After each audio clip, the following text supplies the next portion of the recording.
Alright, y'all, so this is going to be the last video I make for this series, and of course, proceeding after this video will be the official start of me going over the medieval time period in Europe, and over the various so-called black rulers who were ruling, or who were in power during this time period, along with just the people of Europe in general who were living during this era.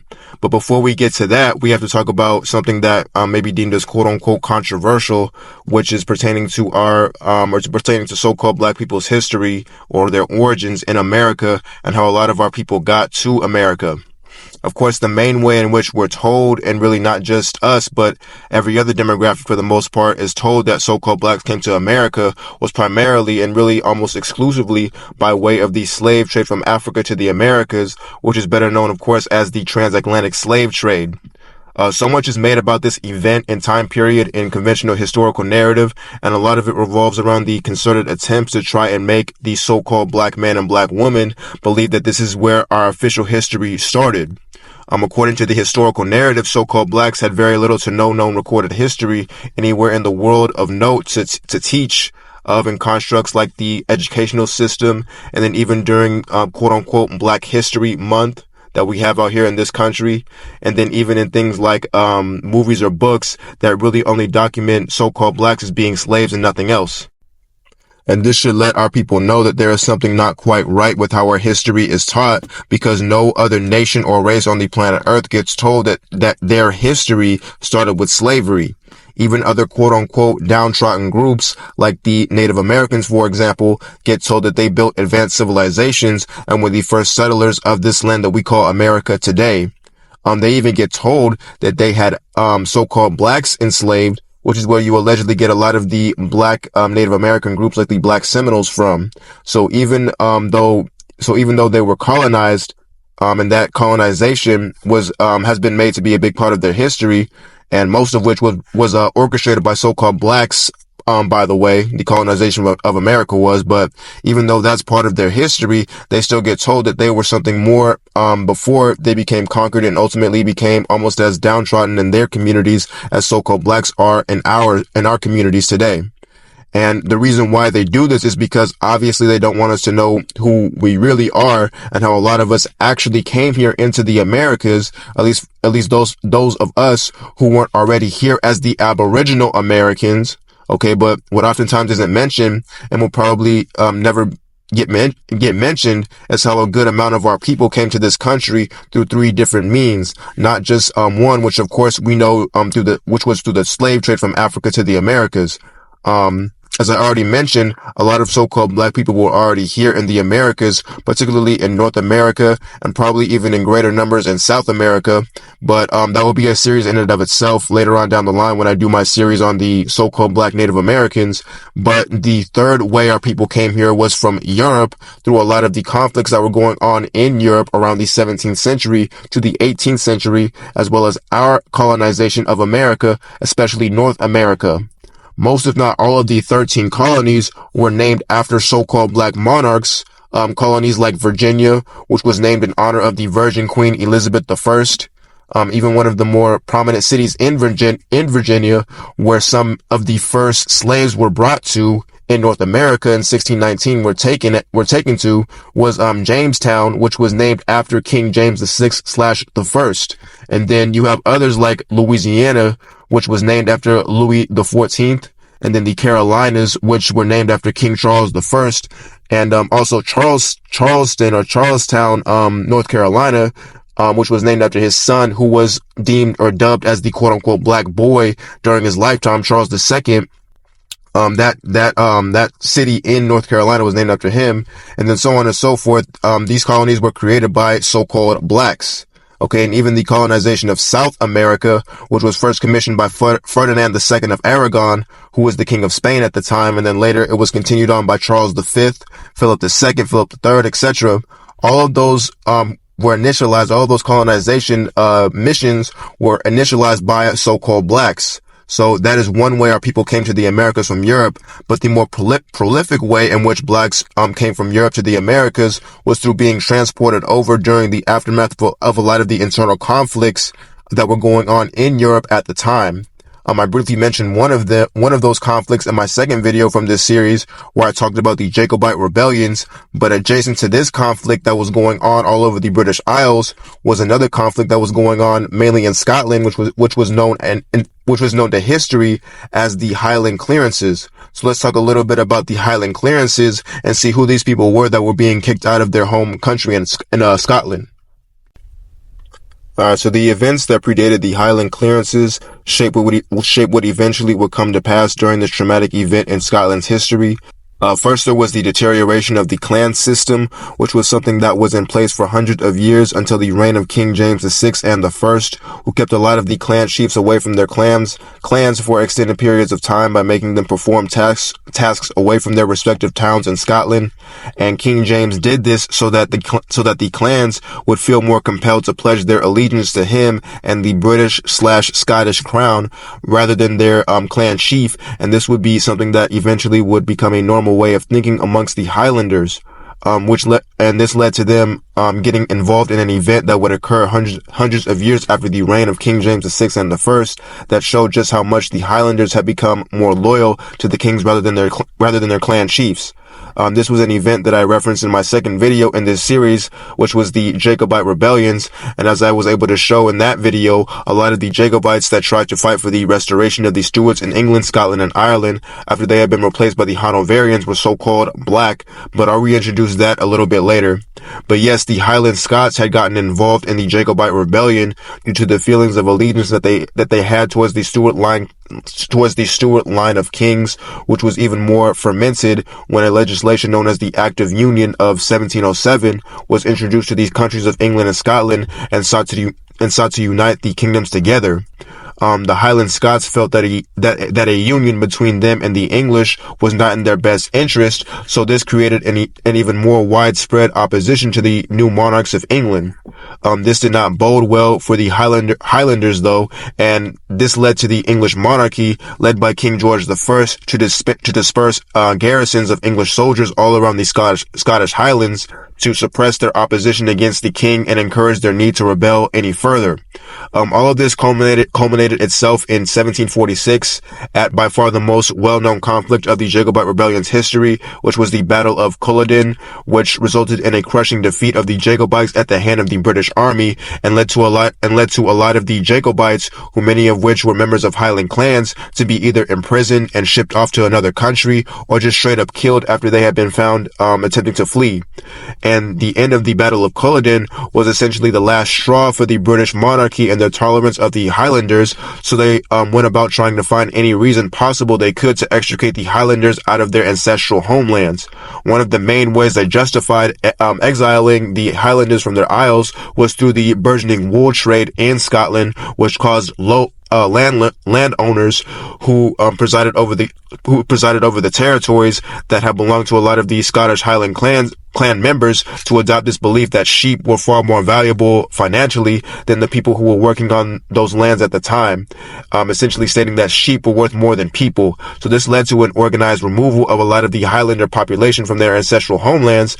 So this was one of the ways that they were removed. But yet another way was when the Heritable Jurisdictions Act of 1747 was passed, which outright stated that those who did not submit to English rule would be automatically forced out of their ancestral homelands forever. So these things, along with other reasons for why the Highlanders left their homelands, such as voluntary immigration or being sold into indentured servitude, or why from about 1750 to 1860, this event known as the Highland Clearances, which saw around 70,000 Highlanders in total being forced or willingly leave their ancestral homelands happened.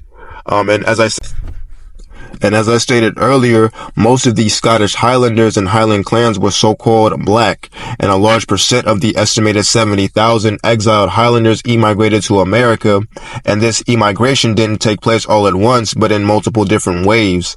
So I believe the first wave of Highlanders that immigrated to America numbered at around 350, and they settled in and around the Cape Fear River area in North Carolina in 1739.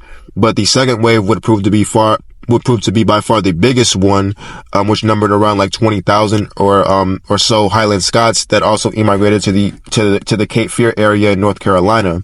So that's about an estimated over 20,000 Highlanders in total that we know of who were prompted to leave their homelands and migrate out here into America. And of course, the other 50,000 or so immigrated to other areas of the world, such as Canada and even Australia and even to the lowland areas of Scotland. But we're just going to focus mainly on the ones who immigrated to America, because again, we're trying to trace where a lot of so-called blacks of the United States of America's ancestry lies in Europe. But anyway, let's take a look at seeing how the Highland Scots were described in general as a people to prove my point that most of the Highland Scots were indeed so-called blacks. So now let's read a couple of descriptions of the Highlanders as a whole, and then we'll just briefly take a look at a few individual isles and clans that the Highlanders derive from. So let's start out by looking at this first description right here of the Highlanders. And before I read, and even as I read this excerpt, I just want you guys to pay attention to the distinction that this author makes between the Highlanders and the other demographic of Scots who were known as the quote-unquote Lowlanders, as well as the difference between the quote-unquote English and other inhabitants of the British Isles. Okay, so now let's read what this has to say. So everyone who has been in North Britain knows that the lowlanders of that country are as different from the Highlanders as the English are from the Welsh. So again, take notice of that distinction this author makes between these two parties. But reading on, the race is so extremely distinct as to strike all at first sight. In person, the lowlanders are tall and large with fair complexions and often with flaxen, yellow, and red hair and blue eyes, the grand features of the Goths and all ancient writers. The lower classes of the Highlanders are generally diminutive, if we accept some of Norwegian descent, with brown complexions and almost always with black curled hair and dark eyes.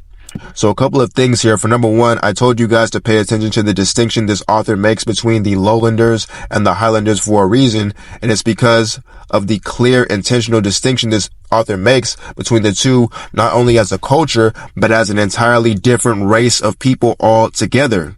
The author quite literally says that the two are extremely distinct or different from one another, and one would be able to tell the difference upon first glance. So this is important because it establishes that these were not just two groups of so-called Caucasians that just appeared to look different from one another. No, these were two completely distinct races of people, which was obvious when you look at how their physical characteristics were described. And also the difference that he makes between the so-called English and Welsh will also prove to be important later on when I speak about the comments that were made by Benjamin Franklin in relation to the difference between the people who refer to as the quote-unquote Saxons or English and other peoples of Europe, and how he clearly made distinctions as well between them and the other peoples of Europe. But anyway, just looking at the main description of the complexion of the Highlanders, these people clearly and obviously sound like so-called black people. He describes them as having brown complexions and having black curled hair, which are clearly the physical characteristics of so-called black people, especially the black curled hair. It has already been proven that the demographic or race of people that have the highest frequency of curly hair on the planet Earth are so-called blacks. And of course, our people come in various shades of brown as well. So again, these two descriptions should easily be identified as so-called black features. So this is our first piece of evidence regarding what the appearance of the Highlanders was. But now let's take a look at another one. So now this book was written by a man by the name of Samuel Stanhope, who actually lived during the time period of the Highland Clearances and actually published this book in 1787, which was right in the midst of this event. And he's actually most known for writing books on and about Scotland. So this is a guy who is a good authority on what the Scottish were like at this time. But let's read what he has to say regarding the complexion of the Highlanders during this time period. So among the Highlanders of Scotland, the predominant complexions are black and red. So wow, this guy states that the predominant or vast majority of the peoples who would identify as quote unquote Highlanders complexion was black, and then he states that it also was red, which I take to mean ruddy. And by this time, the word ruddy was still kind of sort of meant to imply that someone was of a quote-unquote reddish-brownish skin color, but the definition did in fact start to change around this time period, so I'm not quite sure if that was the same definition when this guy wrote this book. But this man undoubtedly states that the predominant complexions of these Scottish Highlanders was indeed black. So that would mean that a lot of the Highlanders had to have been of a so-called black complexion and will be classified as quote-unquote black if they were around today, which many of their descendants do still live today, but we'll go over that a little bit later. But yes, according to this man, the Scottish Highlanders were indeed of a black complexion, and there were various descriptions that were made of the inhabitants of individual isles that were inhabited by the Highlanders that back up this statement made by Mr. Samuel Stanhope. So let's take a look at what some of those have to say. So now we're going to just read some descriptions of some of the more well-known Highland Isles in Scotland, and we're going to start off with looking at the Isle of Skye.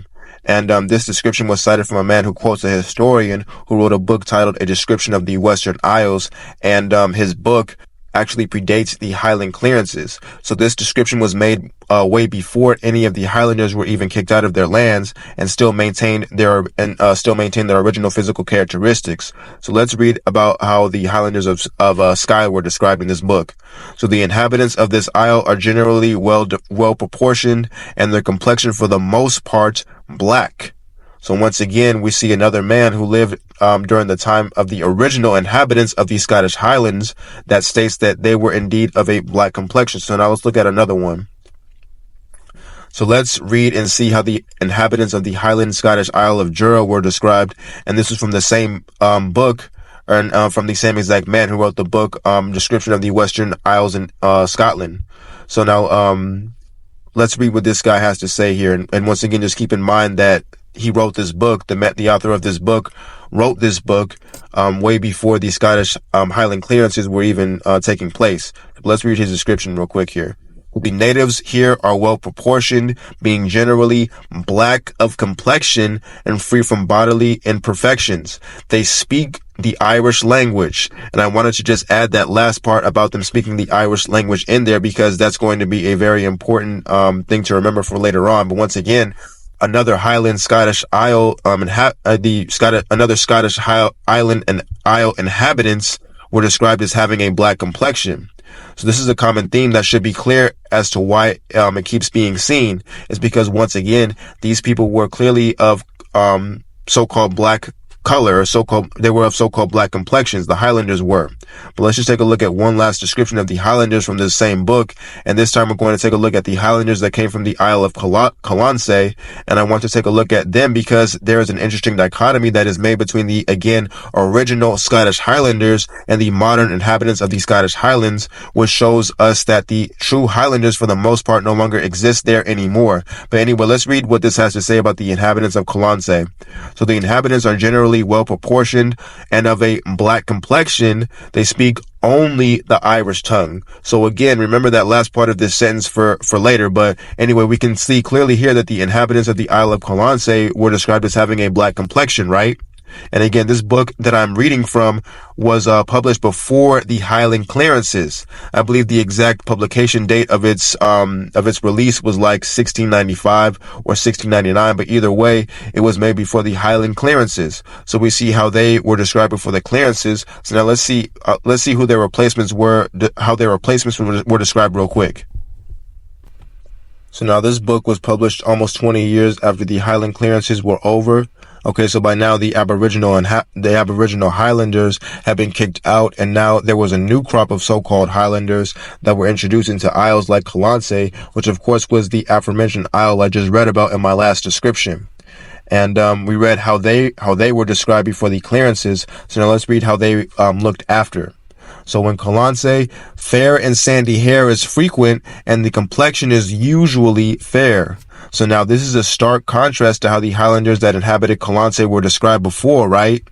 Were not the Highlanders of Colonial, some almost 200 years before this book was written, described as having a black complexion? How all of a sudden do they have fair complexions and fair hair? How does that happen unless once again the so-called Caucasian has started to take over Europe and inhabited a lot of the lands blacks originally had and presided over, while also claiming the identity of the people who were originally there? Okay, I've been telling you guys this since really the very first video in this series, which is that the Caucasian incrementally started to take over Europe in more ways than one, which is why down to today, the vast majority of the population of Europe is Caucasian or so-called white, or at least they look so-called white. and it did not used to be like this at all, whether people want to believe it or not. But yes, so-called blacks inhabited and ruled over Europe before the Caucasian ever did. Okay, but if you need any further proof that European peoples such as the Highlanders were not so-called Caucasians, let's take a look at one more piece of evidence that will definitively prove that these Highlanders that existed during the ancient times of Scotland all the way to when they were kicked out of their ancestral homelands were so-called blacks. Before I get into what I'm about to read, I just want you guys to remember the very first book that gave a description of the Highlanders I read from, that made a clear distinction between the Lowlanders and the Highlanders of Scotland, and how the author literally described the Lowlanders, who were clearly depicted as Caucasians in the book, and the Highlanders, who were clearly depicted as people of color or so-called blacks with brown complexions and black curled hair, which I stated were so-called black features. But anyway, let's take a look at what I'm talking about real quick.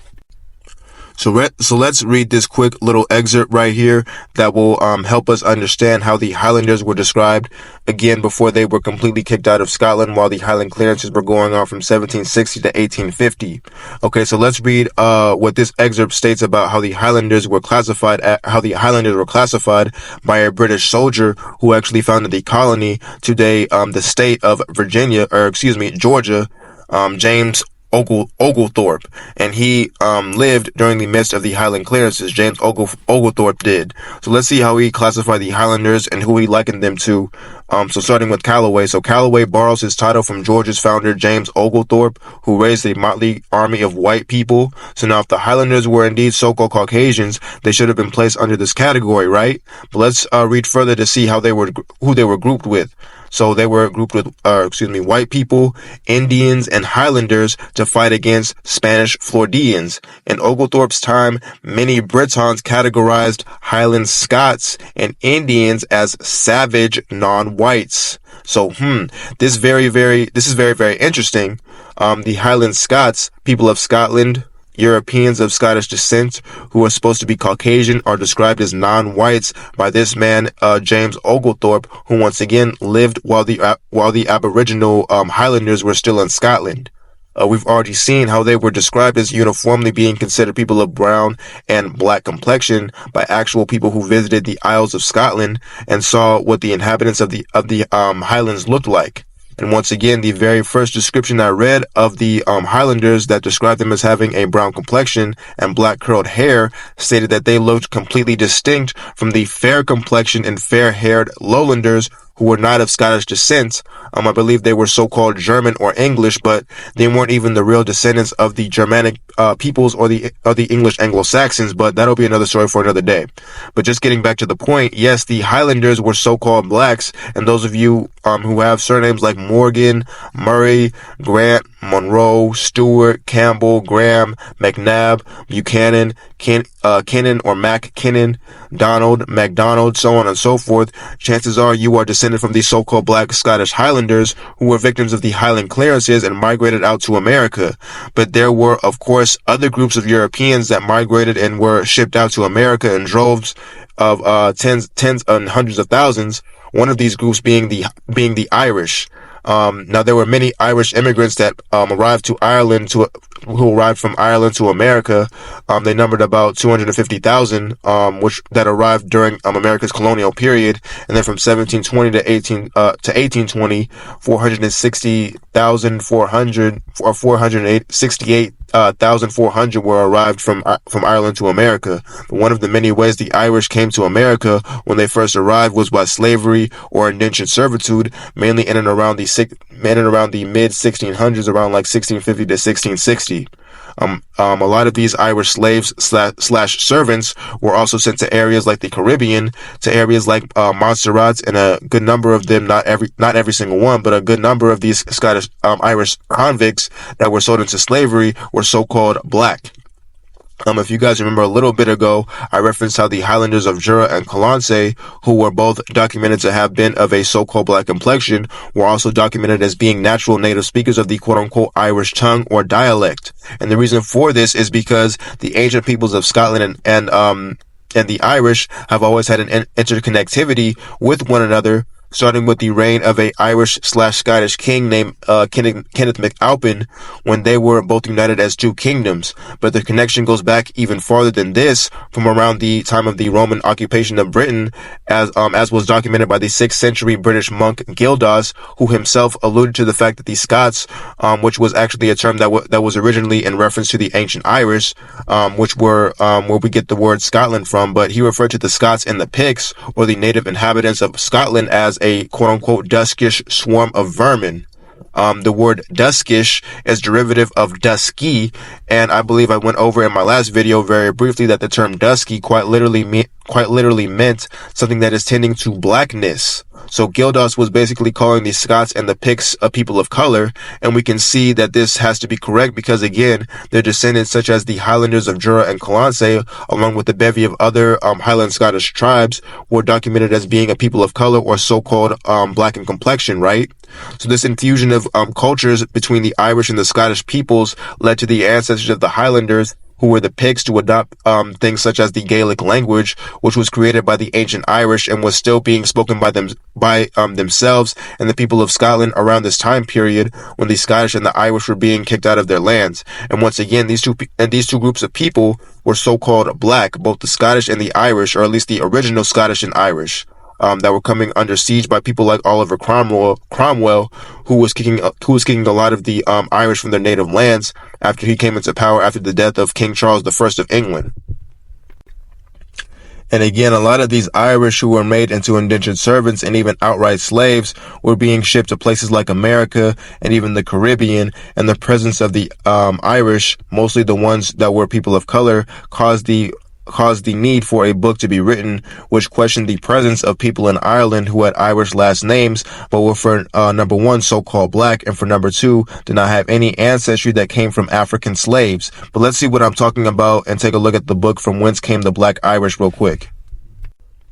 Alright, so we're going to read a couple of paragraphs from this book, From Whence Came the Black Irish, to see that the presence of so-called blacks from Ireland did actually exist, at least within the Caribbean, but we'll see a little bit later that they also came to America as well. And of course, it should already be understood that there were a lot of so-called blacks that have Irish last names, or there are a lot of so-called blacks that have Irish last names in America who are in fact descended from these ancient black Irish that came from Ireland. But we'll see that in a little bit here when we get into it. But let's read what this book has to say real quick, starting at the very top of this intro page. So visitors to Jamaica and the British West Indies frequently remark a seeming anomaly in even the remotest sections of the quote-unquote bush and among the darkest of the Negroes, who clearly trace their ancestry back to the earliest slaves of Africa. And I want you guys to keep this last statement in mind as we read and even as we go through this investigation of where these black Irish went, because so many so-called blacks, even from around this time as this book was written, I believe it was written around the early 1900s or the late 1800s, but either way, even from back then, so-called blacks were still trying to heavily stick to the slave narrative as a way to trace back their lineage. But as we'll read in a minute, the likelihood is that these people did not descend from slaves in Africa. But let's just keep reading. So they will find distinctively Irish names so common that in an unguarded moment they are apt to give flight to the imagination that the claim that they have actually encountered a touch of the quote-unquote brogue. A few years ago, in one school in Kingston might be found Burke, Collins, Mackey, McDermott, McKeon, and Walsh, and with one exception, the last named was a dusky brown. They were to all appearances full-blooded Negroes. So all these so-called black children had Irish last names, but they had no infusion of so-called Caucasian blood in their appearance, according to this author. Except for maybe the last kid who he says was of a dusky brown color, right? I told you guys that the term dusky or duskish was the word that the 5th century English monk Gildas, that I mentioned earlier, used to describe the Scots or Irish and the Picts, right? So that was indeed a term for people of color, and the author uses it to describe what seems like a possibly mixed race so-called black kid, but he's still a child with so-called black lineage. But anyway, again, the author states that these kids were all quote-unquote full-blooded Negroes with no infusion of white or Caucasian blood in their genome. So they couldn't have gained those names from having a so-called Caucasian father, right? So that explanation is out the window. But most people will probably think, oh, well, they just got those names from slave masters who gave them their last names. But let's read forward and see what this author has to say about that. So in a single classroom for another school, there were Collins, Kennedy, McCormick, and O'Hare. And here again, in only one case did the features or complexion indicate any infusion of Caucasian blood, although this too was as black as the rest. This child too was as black as the rest. Perhaps one of the names most frequently met with throughout the island is that of Burke. In some few instances, it is true the name itself may be a corruption of that of the Haitian refugee de Bourg, who came to Jamaica in the 18th century at the time of the Haitian uprising. The usual explanation given for the presence of Irish names is, of course, that the slaves of former days were generally called by the family name of the master. But in the case of Burke, at least we do not find a single planter of that name among the early records of Jamaica. Certainly, the survey of the year 1670 shows that at that time, not 1 acre of land was owned by anyone named Burke. And the same may be said in the case of most of the other Irish names we encounter today among the Negroes of the island. I can guarantee you that that's the case because, like I've been telling you guys all throughout this segment of the video, the original peoples of Ireland were indeed so-called black, and their descendants, some of which are mentioned in this book, were shipped off to places like the Caribbean, which is mainly where this book focuses on. But we want to see where a lot of these black Irish were shipped to in America as well. So let's just take a look at some documentation of these so-called black Irish men and women who came over to America either as immigrants or as indentured servants. So this is a book that documents the names of certain individuals who served in the militia based in a county in Pennsylvania known as Lancaster. And please keep in mind that this book was written in and around the same time that a lot of the Irish were being casted out of Ireland into various different areas of the world, which one, of course, being America. I believe this book was originally published in 1644. So again, that's right in line with when the Irish were starting to come under siege by the external forces that sought to rid them out of their lands. So let's just read how some of these people, particularly the Irish, were described in these archives. And please keep in mind that this book actually states that these people came from Ireland, not that they were slaves that were shipped from Africa to Ireland to the Americas. Okay, so let's read about a few of these people, starting with a man who quite literally has the exact same name as one of the surnames that I mentioned from the Whence Came the Black Irish book. He has the last name Burke, and as you can see right here, and as the Whence Came the Black Irish book stated, there was no known slaver or planter with that last name Burke that could be traced all the way back to the mid 1600s in Ireland. So this man's description right here should tell us a little bit about why this was, which was due to the fact that the Irish last name Burke was just a natural surname for the original so-called Black Irish. But let's read this man's description real quick. So Edward Burke, aged 30 years, 5'8" high, black hair, black complexion, and then what does it say after that? Born in Ireland. Okay, not a slave that was brought to Ireland from Africa, but this man, who was described as being someone with a black complexion, was actually born in Ireland, meaning he was a native Irish man. Now, how many so-called black people do you see in Ireland today who are actually natives of Ireland? Not that many, right? And a lot of this was because, of course, the expulsion of Aboriginal Irish out of Ireland, as well as Aboriginal Irish that were immigrating out of Ireland.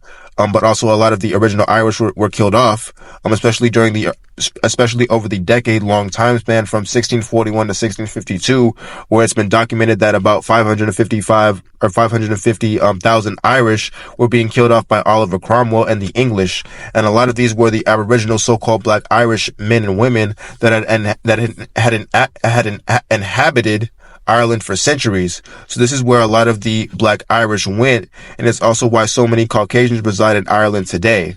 I believe Ireland is said to be one of the most quote-unquote white or Caucasian places on the planet Earth today in terms of population, and is about on the same level as places like the areas in Scandinavia in terms of their domineering so-called Caucasian population numbers.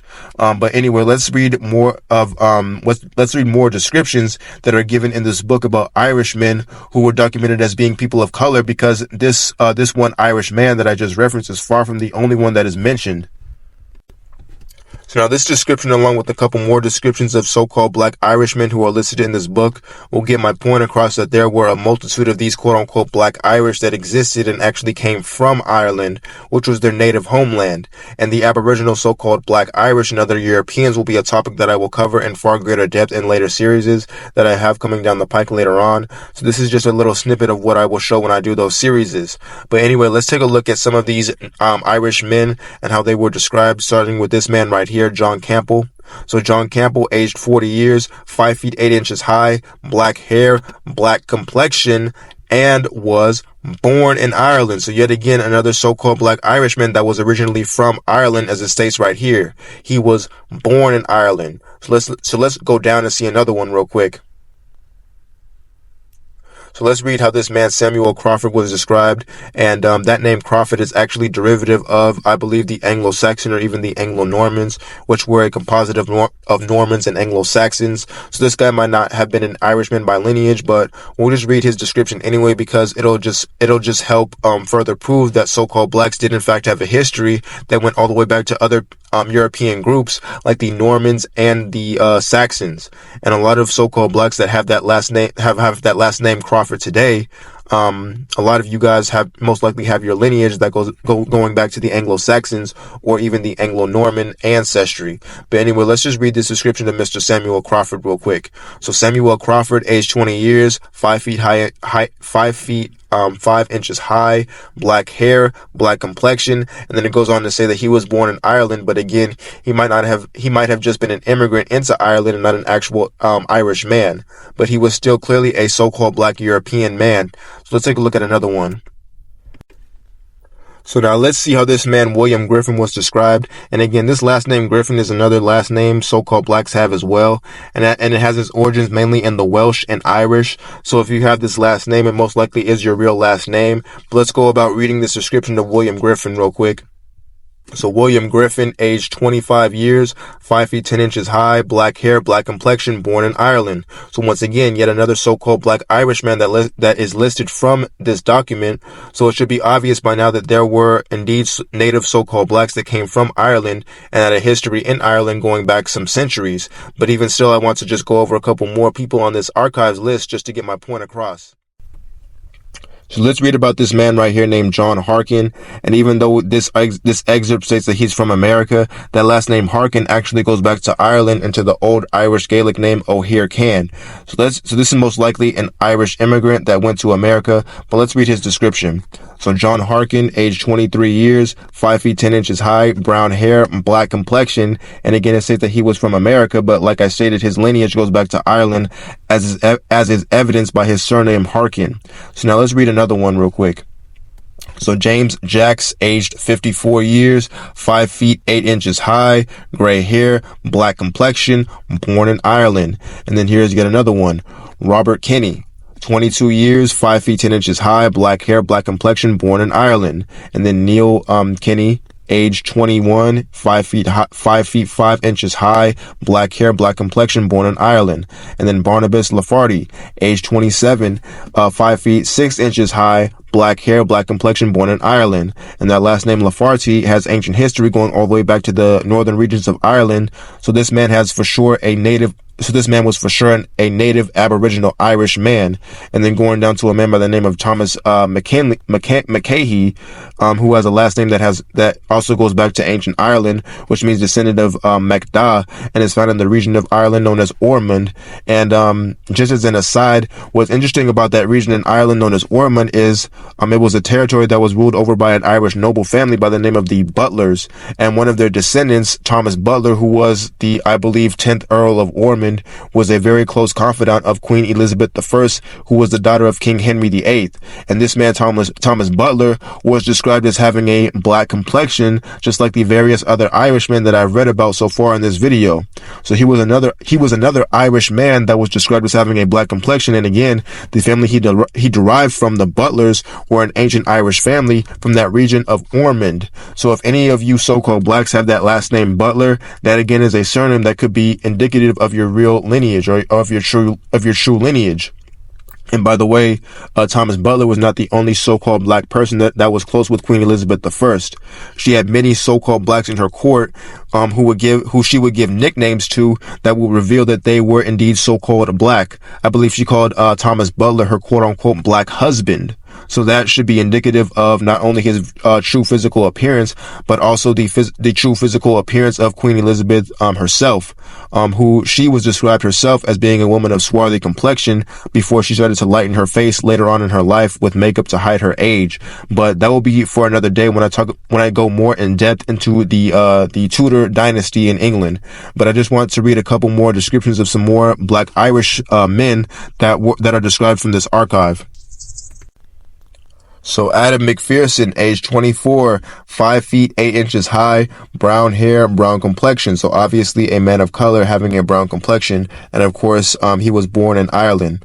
And then James, Megahune, 18 years old, 5 feet 5, black hair, black complexion, and was also born in Ireland. So we should get the point by now. There were numerous so-called black Irish that actually were natives to Ireland and came from Ireland and had an ancient familial history dating back to ancient Ireland. And all the people from this archival list were Irish immigrants that came over to Pennsylvania as, I believe, members of a militia group in America. But they were native Aboriginal Irishmen that actually came from Ireland. Once again, these people were not slaves that were shipped to Ireland from Africa and were thereafter shipped off to Pennsylvania. These were actually men that came from Ireland and had a long familiar history going back centuries in Ireland. And they were, of course, as we just read, so-called black men. Okay, so there are several other descriptions of more so-called black Irishmen, but I'll just cut it off here so that we can move on. But before we move on, I just want to read descriptions of a couple men that will act as precursor to something that I will show you guys later on, pertaining to what one of the founding fathers, Benjamin Franklin, said about the Germans as well as various other people from Europe that he described as people of color. And a lot of people who want to try and discount this statement that was made by Benjamin Franklin, that he didn't really mean people like the Germans or people of color, or as he says, swarthy, but that they were only called swarthy because supposedly Benjamin Franklin was prejudiced towards other peoples of Europe that weren't of quote-unquote English descent. But this was not the case. Benjamin Franklin said what he said because there were many people of color that resided in Germany as native Germans and even all over Europe during this time. So let's prove this to be true by looking at a couple of descriptions of other European peoples that this archive mentions. So let's read this description of this man named Henry de Calver, who, as we'll see, was actually born in Germany. Okay, so let's read this real quick. So Henry de Calver, age 19 years, 5 feet 9 inches high, black hair, black complexion, and he was born in Germany. So, a man with a black complexion that was actually born in Germany, that doesn't sound right, especially for the time period this document was made in, which was around the late 1700s. Which would mean that it's right in line with when Benjamin Franklin made the statements that he made in his observations concerning the increase of mankind, which was written in and around the 1750s. So again, Benjamin Franklin was not lying, and he was not exaggerating or quote unquote hating on the other peoples of Europe at the time. He was simply making an observation like the damn title entails, okay? But he was making an observation about the physical characteristics of the people of Europe and Europe that were living in Europe during that time period, as well as really around the world too. But we'll read more about that later on, and I'll just show one more description real quick of another man who was listed in this archive, who was actually born in America, but his surname suggests that he was of German descent. So let's read that real quick. So let's read about this man named Jacob Herbert, and that last name Herbert is an ancient German last name. So this man was most likely someone of German descent going back some ways. But anyway, let's see how he was described. So Jacob Herbert, age 21 years, 5 feet 8 inches high, black hair, black complexion. So once again, this was a man of German descent who was obviously described as a so-called black man. So once again, Benjamin Franklin literally meant what he said when he said that the Germans at the time that were migrating into America in droves were so-called black or people of color, as he called them quote unquote swarthy. But like I said, we'll see more of that later on in this video. But now let's move on and take a look at some more Irish that were described as having black and even brown and dark complexions to even further prove my point, if it hasn't been proven already, that a lot of the Irish that came out here to America were so-called blacks. And that is one of the many places in Europe a lot of blacks in America descend from today. All right, so let's take a look at some more documented so-called Black Irish. And the excerpt I'm going to read out of documents the names and appearances of hundreds of colonial Virginian soldiers that derive from various places both in America and in Europe. And one of the most frequently mentioned countries in Europe that is listed is, of course, Ireland. So we'll mainly take a look at how many times this document mentions so-called peoples of color that once again actually came from Ireland and weren't just slaves that were shipped there from that weren't just shipped there from Africa to Ireland and then of course to America. But anyway, let's take a look at some of these descriptions here, starting with this man by the name of John Donnelly, who we can see here is from Ireland and is documented as having a brown complexion. And that last name, Donnelly, itself is meant to be indicative of somebody with a brown complexion. The word Don in the Irish language is an alternative of the word Dun, which means brown, and I believe also a man with dark skin. So this was obviously an Irish name that was meant to indicate that someone was of a dark or brown skin complexion, just like this man was stated to have had. And also this name traces its origins back to a very legendary Irish king and general by the name of Niall of the Nine Hostages. And the name Niall is where we get other Irish names like O'Neill from, like Shaquille O'Neal. And this is something I'll get into later on when I talk about the ancient history of Ireland more in depth. But so-called blacks who have that last name O'Neill or any other last name that is derivative of Niall of the Nine Hostages, you are most likely a descendant of his. I have very little doubt that guys like the legendary NBA player I just named, Shaquille O'Neal, and even the other NBA player with that last name O'Neal that I can think of off the top of my head, Jermaine O'Neal, those brothers are direct descendants of Niall of the Nine Hostages. But again, I'll get into that later when I go more in depth into Irish history. But anyway, we see yet another man of color that derives from Ireland that was mentioned. So now let's go further and see what other peoples of color this document states were derived from Ireland. So let's see. So there is John Riley. Again, he is from Ireland and is stated to have had a brown complexion. So he is yet another so-called Black Irishman. And then here is actually a man from Scotland named Angus MacDonald. But just to remind you guys of the aforementioned Highlanders I just went over, remember one of the names of the Highland clans that I mentioned was MacDonald, right? And this man Angus MacDonald was most likely descended from the Highland Scottish clan of MacDonald. And as we can see, he is described as a man of black complexion. So once again, the Highlanders of Scotland, the original Highlanders from Scotland, were so-called black. And then when we go down right underneath John MacDonald, it states that a man from England named John Matthews was of a brown complexion, and this was most likely a descendant of the Normans/Anglo-Normans. And yes, both the Normans and the Anglo-Saxons were so-called black people, but I'll get into that later in much greater detail later on.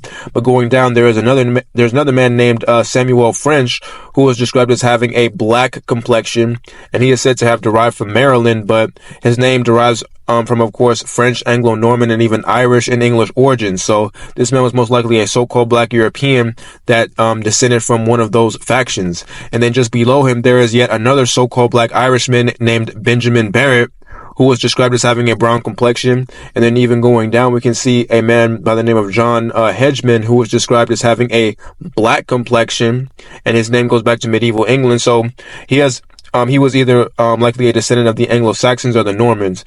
And then right underneath him, there is a man by the name of Duncan Murray. And that last name Murray is one of the many surnames that derives from the word Moor, which, as I've stated on this channel before, during the medieval time period, the word Moor simply just meant a so-called black person. So surnames that derive from Moor, like Murray here, and then below this guy's name is a man by the name of Joseph Morris. Both those names, Murray and Morris, are derived from Moor, and they both were created by men with dark skin, and we can see that their descendants had the complexion to go along with their names and what they meant. But anyway, let's look down and look at a few more descriptions and names real quick. So here we see a man named Matthew Neely, who was from Ireland, and he had a brown complexion and black curled hair. Again, curly hair is usually indicative of so-called blacks, since we have the most frequent curly hair texture of any other demographic. And then, of course, the brown complexion is indicative of that as well. And then moving down, there is another man by the name of Matthew Fling, who was also from Ireland, and he was recorded having a black complexion. So you get another so-called black Irish man. And then further down, there is a man named Christopher Scully, who was from Ireland as well. And he too was documented having a black complexion. And then under him is a man by the name of Edward Mannon, and he is documented with a brown complexion, and he is also of Irish descent.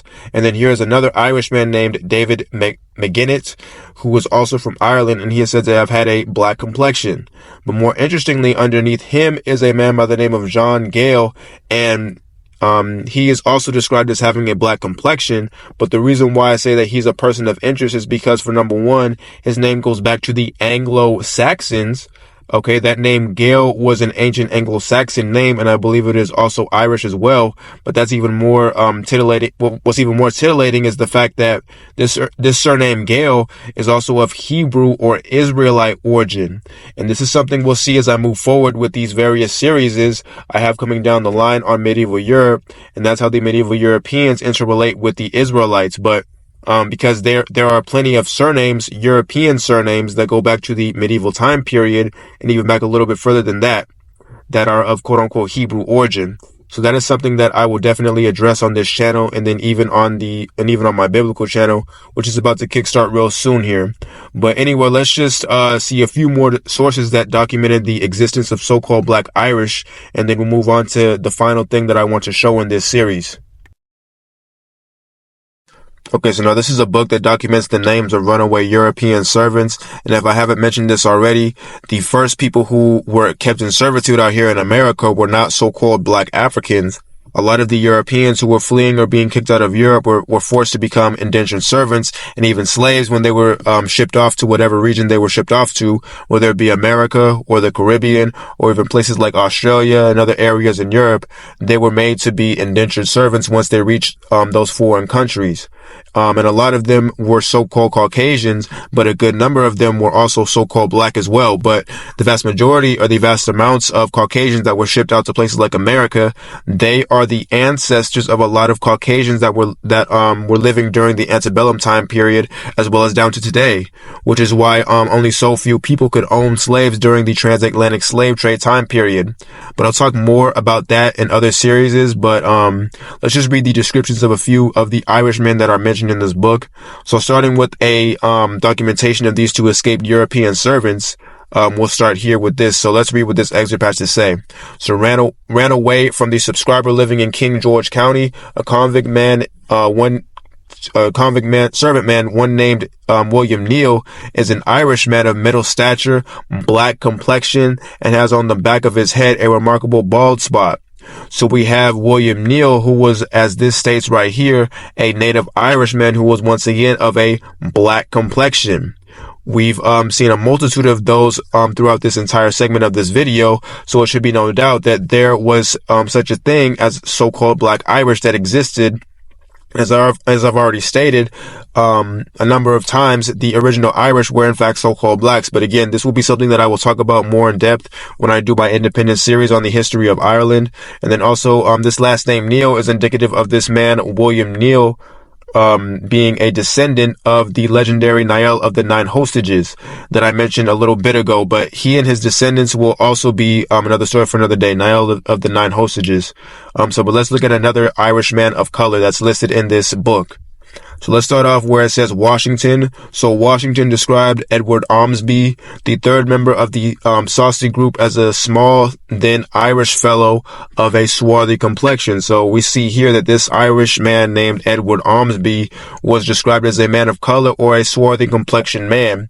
And we're going to go over what that term swarthy meant once again more in depth in a minute here when I go over Benjamin Franklin's statements about the Europeans.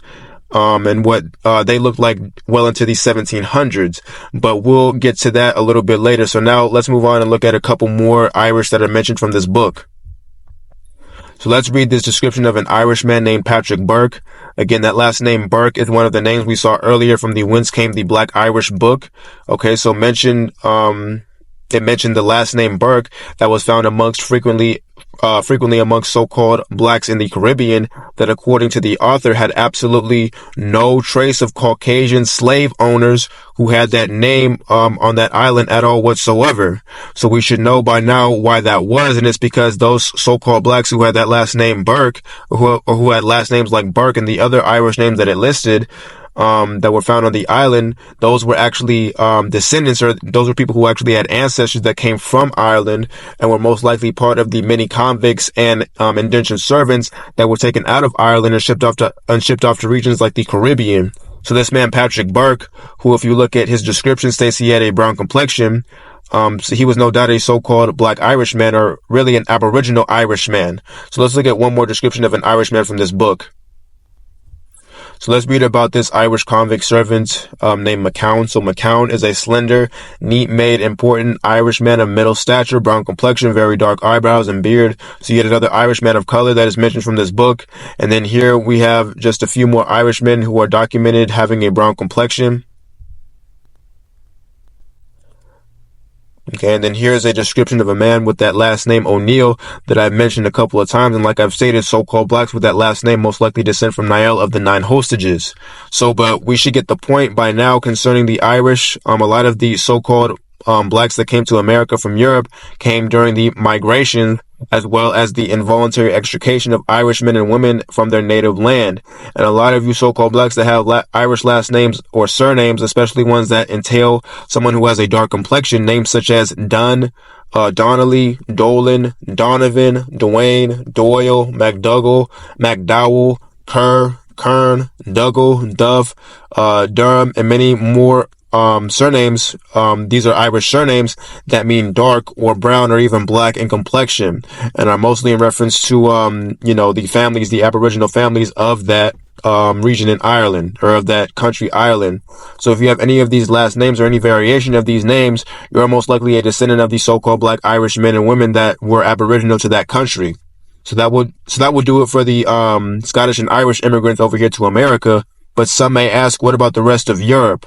Were there so-called blacks that derived from other parts of Europe that also migrated to America as well?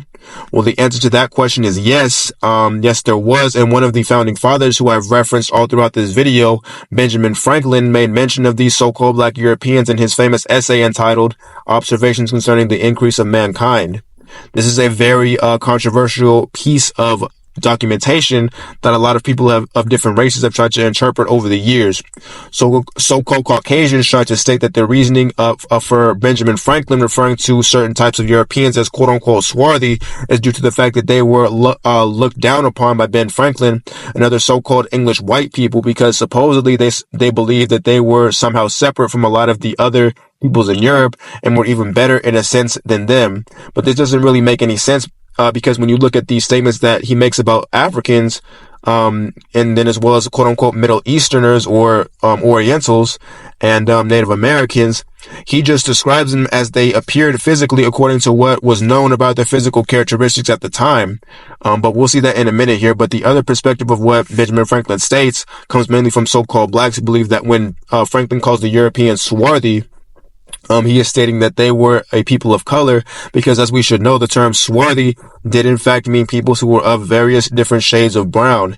And so in order to figure out why Ben Franklin said what he said about the Europeans, he mentioned as being swarthy, let's examine first what he said and then go about figuring out what this term swarthy meant during Benjamin Franklin's time period. Because as I've already told you guys incessantly throughout my channel's existence, words and meanings of words were totally different depending on what time period they were used in. And the same is true for the word swarthy and what it meant before the definition was changed. So let's take a look at what Ben Franklin said in his essay, Observations Concerning the Increase of Mankind, and we'll close this video out with that. Alright, so this is the rather infamous Observations Concerning the Increase of Mankind essay that Benjamin Franklin wrote. And with this, I wanted to start at the paragraph above where he mentions the appearance of the peoples of the earth, because it will set the stage for the point that I'm trying to get to. But anyway, let's read what this has to say. Since detachments of English from Britain sent to America will have their places at home so soon supplied and increase so largely here, why should the Palatine or German Boers be suffered to swarm into our settlements and by herding together establish their languages and manage to the exclusion of ours? Why should Pennsylvania, founded by the English, become a colony of aliens who will shortly be so numerous as to Germanize us instead of our Anglifying them, and will never adopt our language or customs any more than they can acquire our complexion? Okay, so let's just pause right there and look at what Benjamin Franklin said, because this is the portion of this document that people try to utilize to justify their belief that Benjamin Franklin was trying to demean the other European peoples he's about to name. One of them being who he calls the quote-unquote Palatine Boers, who I already stated was in reference to a certain sect of Germans who were coming over to America from Germany and making settlements in areas like Pennsylvania for themselves. And this was something that Benjamin Franklin did not like, due to the fact that he most likely wanted a primarily quote-unquote English or Anglo-Saxon culture to be established in the newfound land that they were able to conquer and establish after, of course, the events of the American Revolution.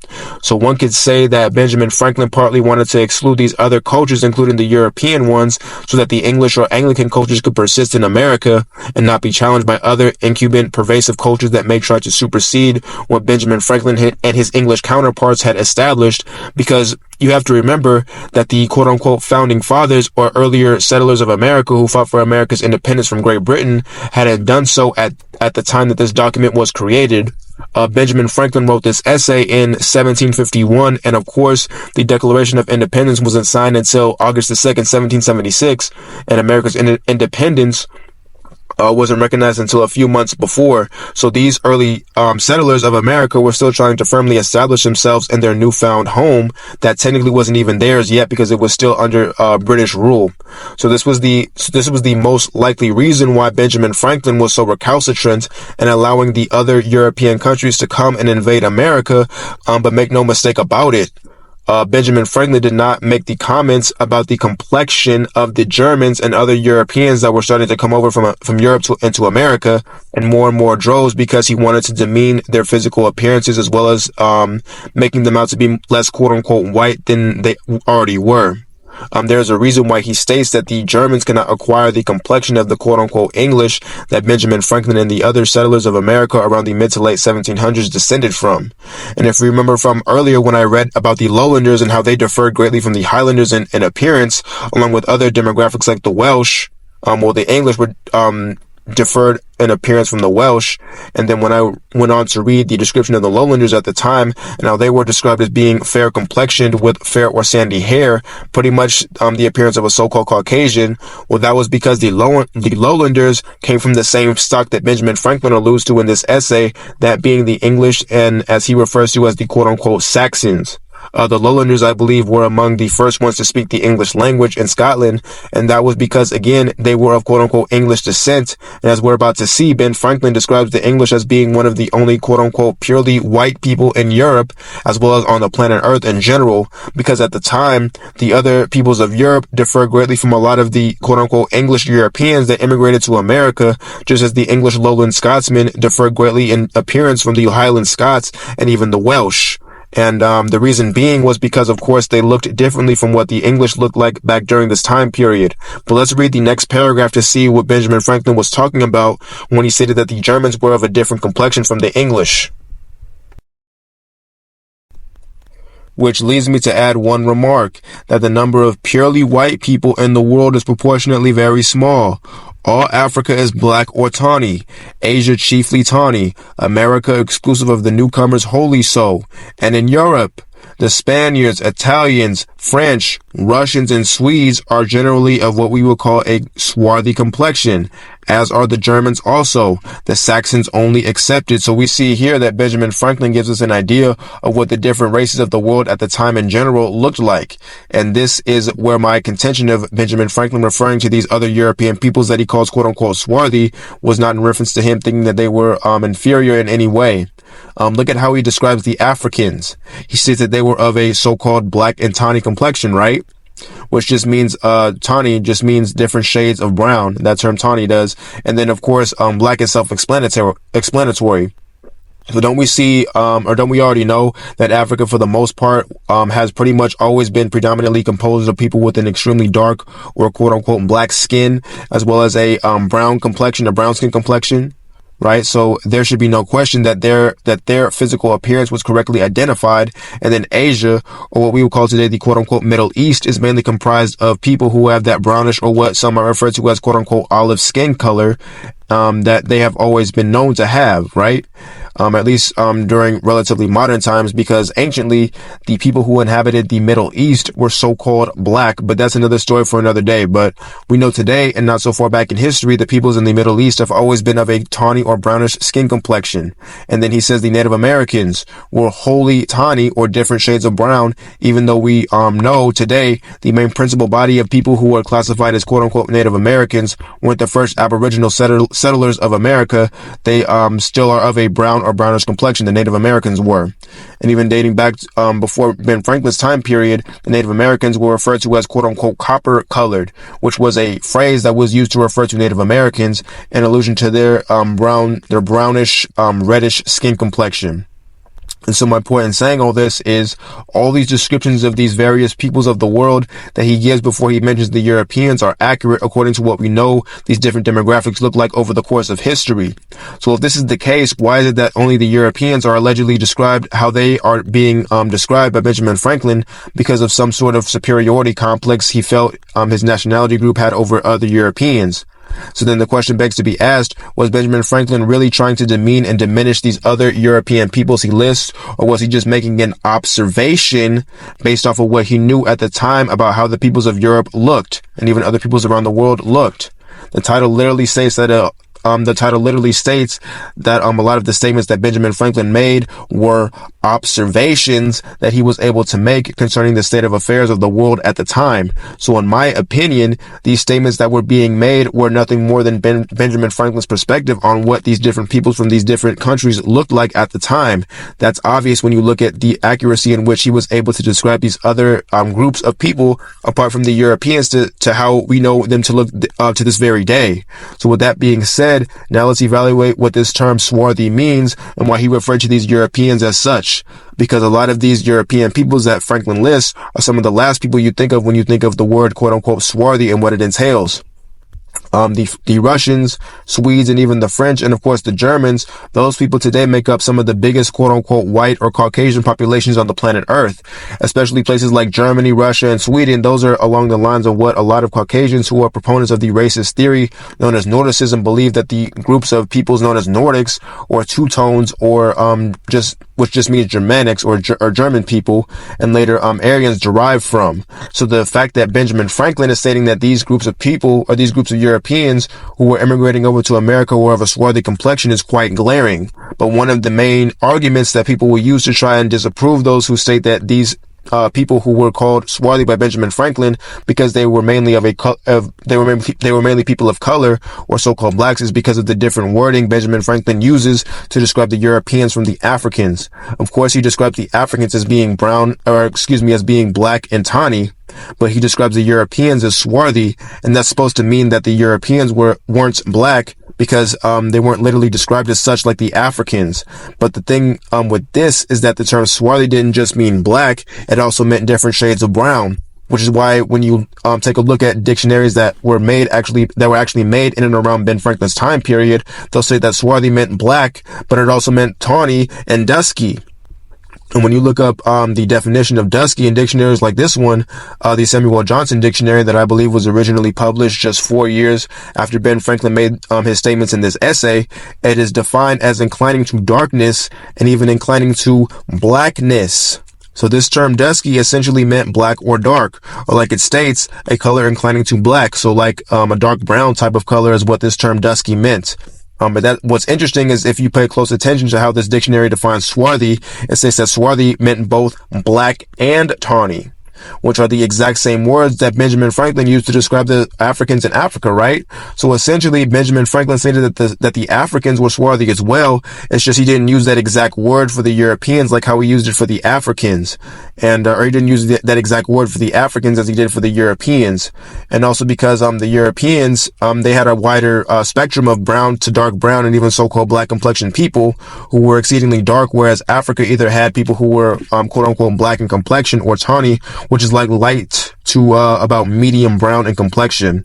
And the Africans were actually referred to as swarthy by contemporary writers who lived around the same time as Benjamin Franklin did, and they were described as being swarthy. Noah Webster is one of the earlier dictionaries from the early 1800s, and he used the Africans as an example of what swarthy meant back during that time period. And then another author named John Bell, who was an English publisher and author, who wrote, I believe it was a play entitled Bell's British Theatre. He wrote a verse in that play that reads as such: "My absence and the unceasing cares of war on Africa's plains against her swarthy sons." Okay, and then lastly, an encyclopedia that was written in 1732, which was about 19 years before Benjamin Franklin wrote his observations concerning the increase of mankind. It talks about the skin color of the Ethiopians and states that the phrase Ethiopians was applied to people who were of, as it puts, perfectly black or very swarthy complexion. So even this historical encyclopedia, which again was written about 19 years before the statements that Benjamin Franklin made, equates the term swarthy with so-called black people or people of color. So it's clear that this term swarthy was a word that could and oftentimes did refer to people of color. And I've seen many different frivolous attempts to try and explain away what the term swarthy meant when Benjamin Franklin stated what he stated, where people use examples like the quote from the book The Truth of God, defended by a man by the name of W.C. Heathcote, and they'll cite this quote that states, "White people becoming swarthy by the torrid zone, the sun tans them," which allegedly confirms that so-called Caucasians can be quote-unquote swarthy as well. But the problem with this quote is that, for number one, it comes from a book that was written way into the mid-1800s, when the meaning of words like swarthy started to change to mean anyone who could just have a quote-unquote slight tan color or an olive skin color, like the Caucasians this man is referencing in this book.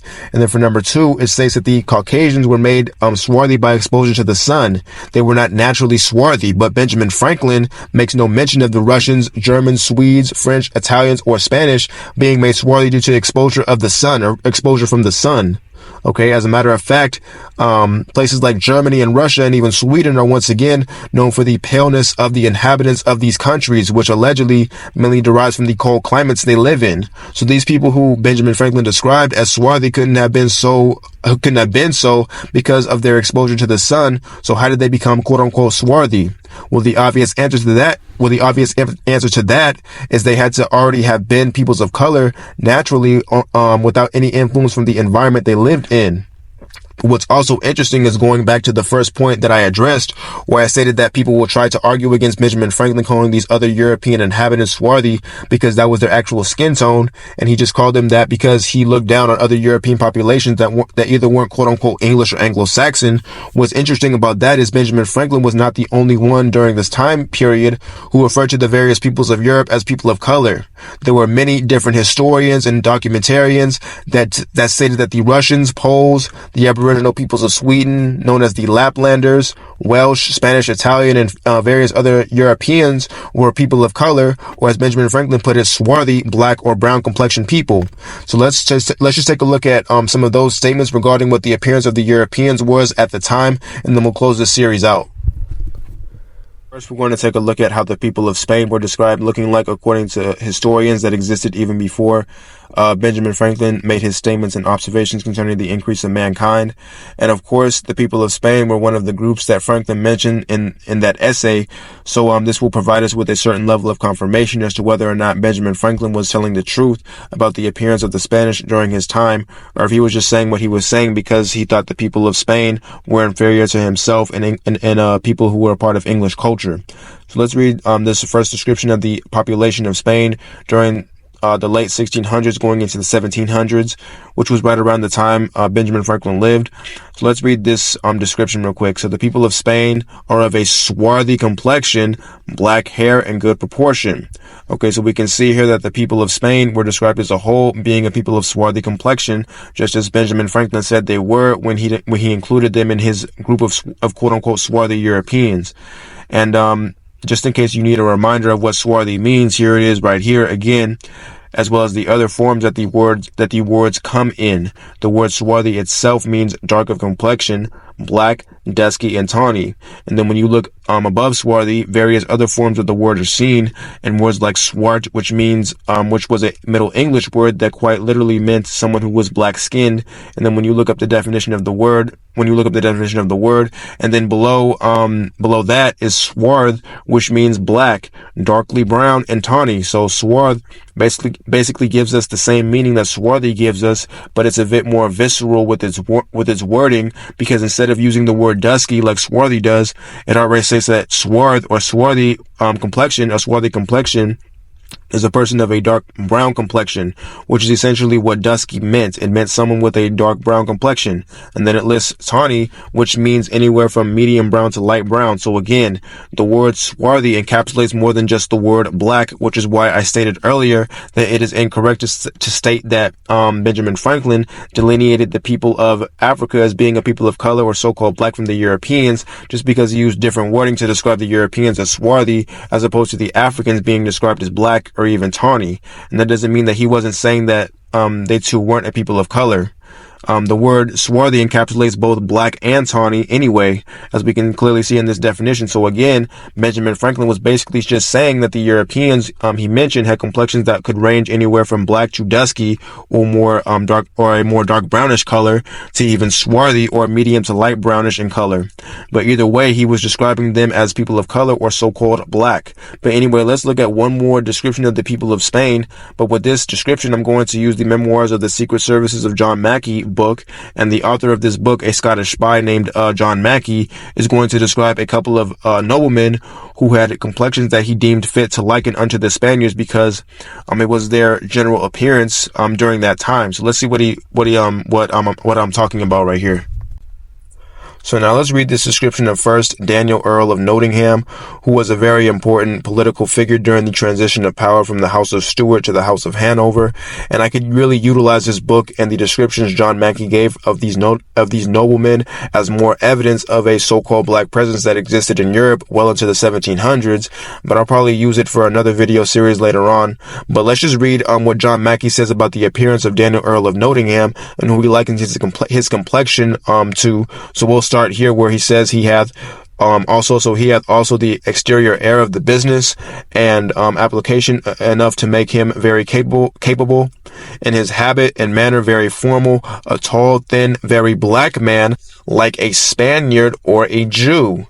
So we see here that John Mackey states that Daniel, Earl of Nottingham, was a black man, which of course would be somebody that we would classify today as so-called black. So he was a so-called black man, and he equates being a black man or a black person to being either a Spaniard or even a Jew. Now, I'll get to the Jew part later on, because that is also very revelatory. But the fact that this man being described as a so-called black man and that being likened unto the appearance of a Spaniard should let you know that the Spaniards must have looked like that was what the Spaniards must have looked like at the time. Again, the Spaniards were called swarthy by Benjamin Franklin. And one of the definitions of swarthy is black, right?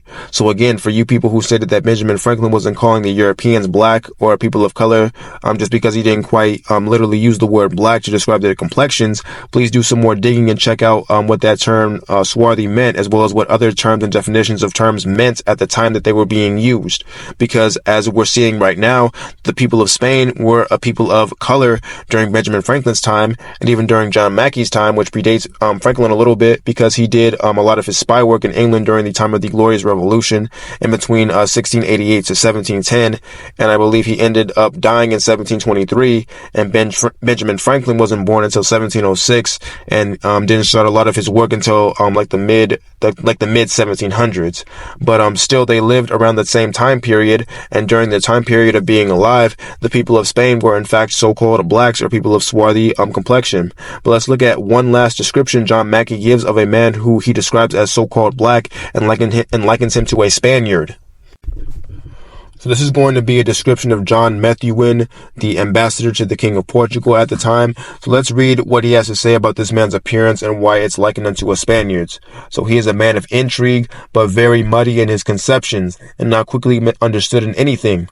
In his complexion and manners, much of a Spaniard, a tall black man, 50 years old. So again, we see another man who was likened unto a person from Spain at the time, because he was also of a so-called black complexion and was a black man himself. So again, the Spanish at the time had to be a people of color just by looking at how their complexion was described by Benjamin Franklin, and what that term swarthy meant during his day, and even how John Mackey compares the complexion of a so-called black man to that of a Spaniard or a person from Spain at the time. So there we have the Spanish, but another interesting group of people Benjamin Franklin mentioned were the Russians. Like I stated earlier, Russia today has one of the most prolific so-called Caucasian populations in the world, and their complexions are also some of the most pale in the world as well. So it's interesting that they would be included in this description that Benjamin Franklin gives of quote-unquote swarthy Europeans, considering what we know that term swarthy to have meant. But let's take a look at how some historians that lived during Benjamin Franklin's time period, in and around when he made the statements about the Russians being swarthy. Alright, so now let's look at this book, which was a memoir of the subject from my last video, Napoleon Bonaparte. And even though the author is listed as some French playwright named Antoine Arnault, I'm pretty sure this was originally written by Napoleon himself, since it's his own memoir. But anyway, let's read the very interesting statement that Napoleon makes about the complexion of the Russians, and keep in mind what the people of Russia look like today when we read this quote, to understand that the people that inhabit Russia today were not the same people Napoleon describes in this passage from his memoir, nor how Benjamin Franklin describes the Russians in his essay. So let's read what this has to say. So the Russians wore boots of leather, the new powerful odor of which the people imagined emanated from the Russians themselves. Several were wounded and covered with the blood dried upon them, which shone and appeared black as jets. The Russians were of very dark brown complexions, and their hair was cut close to the head. So now, this right here is describing the appearance of some Russian soldiers, I believe, and from his description, we see that the Russians are described as having dark brown complexions. Now again, just comparing the people of Russia today to how the Russians were described here, how many Russians have complexions like this? I'm talking about so-called Russians that were born in Russia. How many of them have complexions that could be described as quote-unquote dark brown? Again, Russia was one of the highest so-called, or has one of the highest so-called Caucasian populations in the world, and they are amongst the most pale people in the world as well.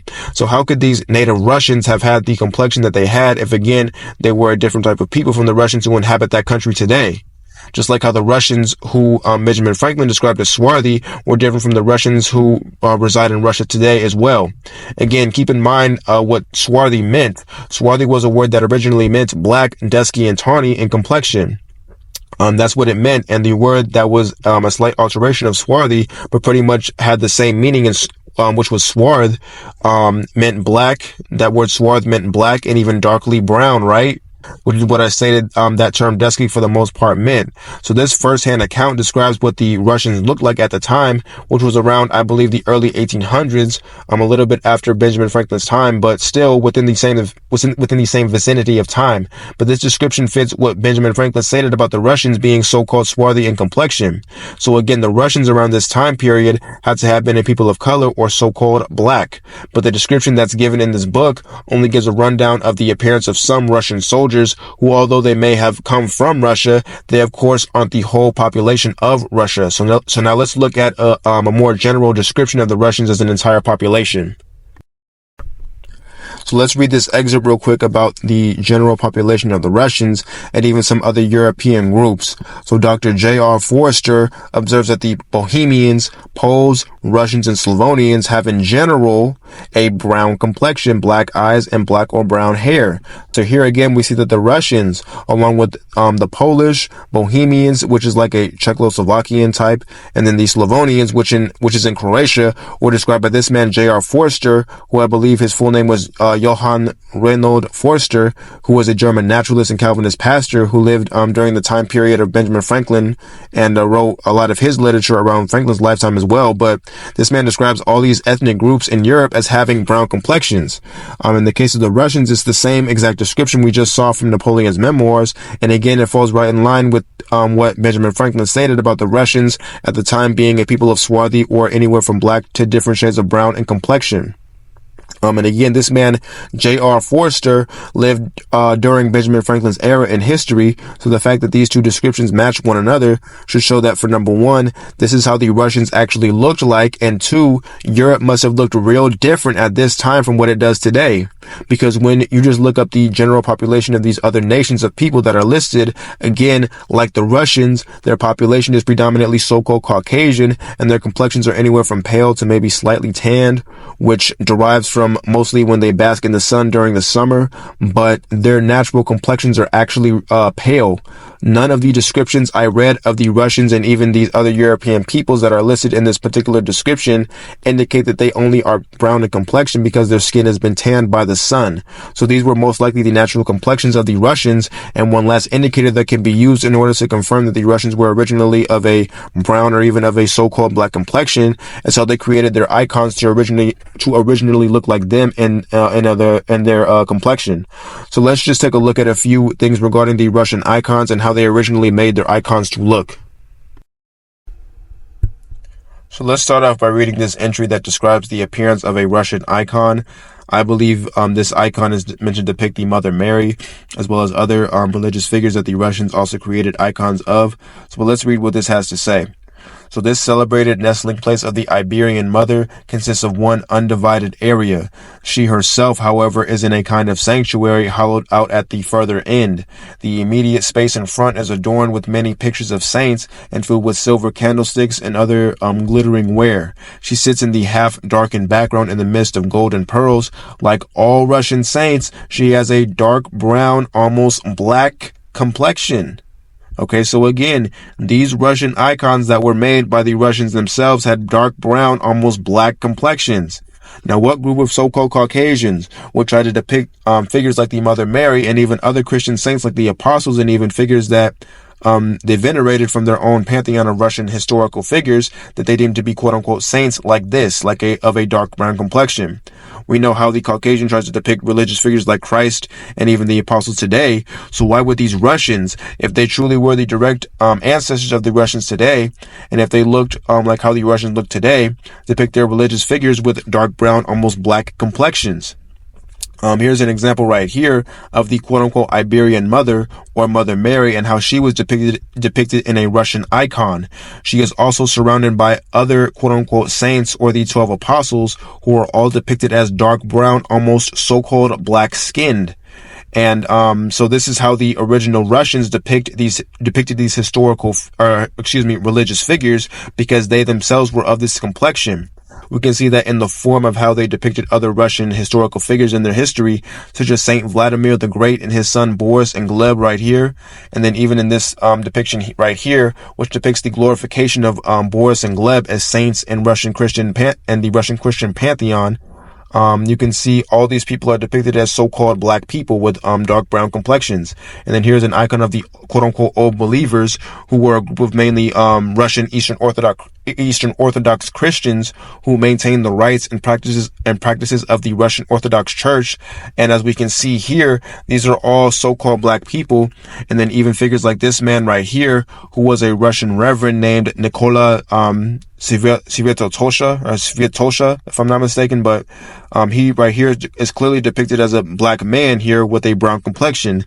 And then the last one I'll show is a man by the name of Saint Dmitry Rostovsky, who we can clearly see here was depicted as a man with that same brown, or so-called black skin complexion. And he is clearly depicted here in this Russian icon as a so-called black man.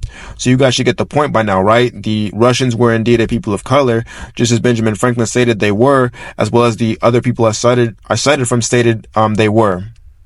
And the original people of Russia descended from a group of Vikings who were known as the Kievan Rus, which is where Russia itself gets its name from.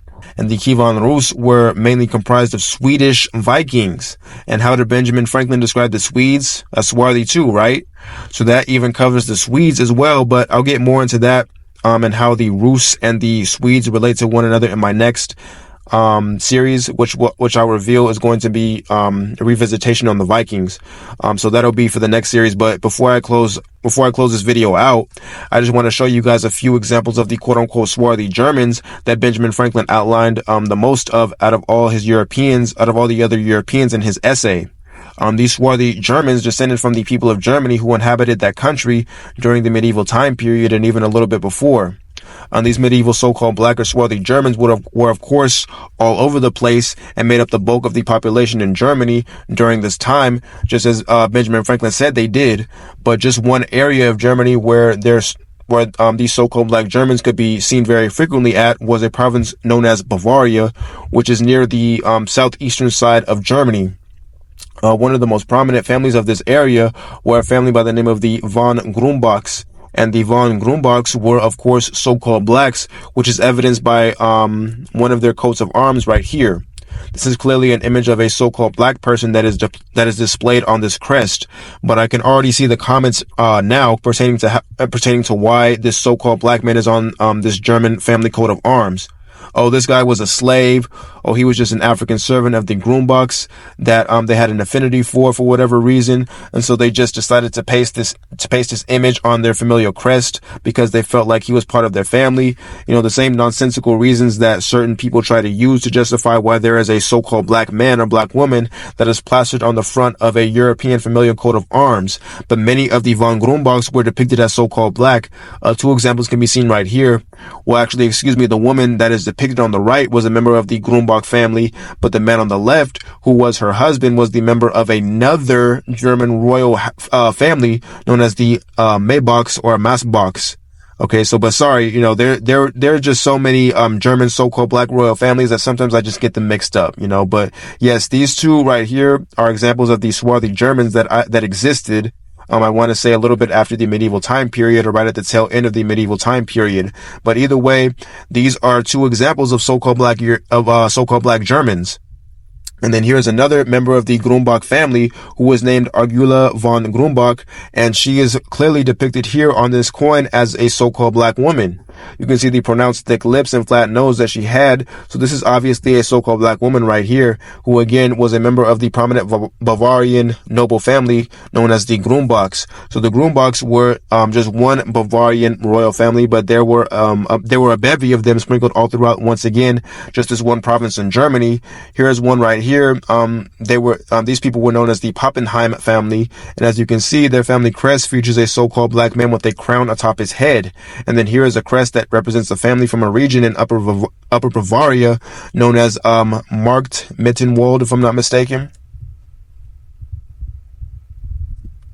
And then here's the crest of an ecclesiastical or predominantly Catholic Christian province within Bavaria known as Freising. And this crest was normally meant to represent the bishops of this area in the German town. And as we can see, the bishops of Freising, their crest was the image of a so-called black man with a crown atop his head. So again, what group of Caucasians during the medieval time period would represent themselves with a black man with a crown? Just like we saw with the Grumbach family, the reason why these royal families and other Bavarian provinces had these so-called blacks on their coats of arms was because the people who inhabited this area were so-called black. But if you still don't believe me, or if you still don't believe this, here is a manuscript dated at around the late 14th century. And this manuscript depicts the Bavarians as so-called black people. As we can see here, both these Bavarian knights, and this, what looks like a priest of some sort, are depicted as so-called black. And then here is another scene from the manuscript that once again shows the people of Bavaria at the time to have been people of color or so-called black. And then here's yet another, page that shows a Bavarian man getting apprehended, and he, along with everyone else in the scene, are clearly people of color. And then here's a scene that depicts some sort of conflict or battle that occurred, and all the faces that you can see in the scene that were in this conflict are so-called black in color.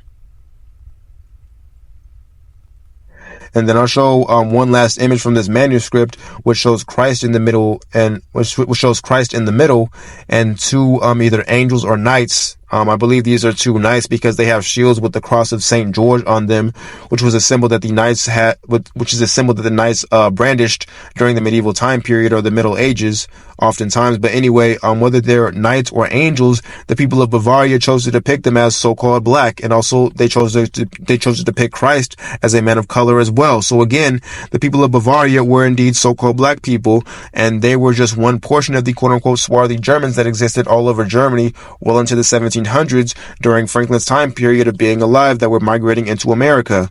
And it should be obvious by now that Benjamin Franklin called all of these European immigrants that were coming to America swarthy because they actually were as such. They were peoples of color. Just as I've been able to show by using examples from other people who have attested to this being the case. So all these events, along with the bevy of other things that transpired from the mid to late 1600s into the late 1700s, are how a lot of so-called blacks in America that have ancestors going back to Europe got here. But I'll discuss more of that stuff as I move forward with these different series. I have coming down the line on the medieval time period, which will commence right now since I'm done with this series right here. But now that I'm done explaining how so-called blacks lost their rulership in Europe, we can start to get into what it was like when they were in rulership during this time period, during the medieval time period. And like I said earlier, I'm going to first start out with revisiting the Vikings for my next series, and then we'll get into the various dynasties that sprung forth after the quote-unquote Viking Age that ruled over England and then eventually Scotland and Ireland as well. So but that'll be what's coming up, and you guys should be sure to check those videos out.